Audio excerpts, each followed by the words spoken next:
ప్రేక్షకులందరికీ నమస్కారం అండి. మనం ఈ రోజు భీమవరంలో ఉన్నాం. సో భీమవరంలో వెంప అనే గ్రామంలో ఉన్నాం. సో ఒక వాస్తు విజిట్ లో భాగంగా ఇక్కడ రావడం జరిగింది. సో ఇది దక్షిణం ఫేసింగ్ కి సంబంధించిన ఇంటి నిర్మాణం అన్నమాట. సో ఈ దక్షిణం ఫేసింగ్ లో చాలా వరకు ఇక్కడ ఏం చేస్తున్నారంటే కంప్లీట్ గా రెండు పోర్షన్, అంటే అన్నదమ్ములు ఉన్నప్పుడు ఇట్లా రెండు పోర్షన్లుగా డివైడ్ చేసేసి ఇక్కడ ఒక డోర్ ఏర్పాటు చేస్తున్నారు.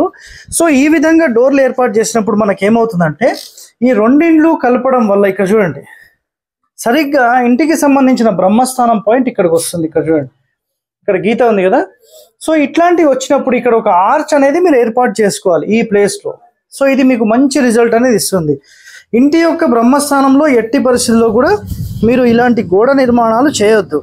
సో ఇంకో పోర్షన్ నుంచి కూడా మనం చూస్తే ఈ రెండు పోర్షన్లకు కంప్లీట్గా డివైడ్ చేసేసారు. ఇక్కడ చూడండి గోడ కట్టేశారు ఇక్కడ. సో ఈ ప్లేస్లో ఈ ఓపెనింగ్ చేయాలి.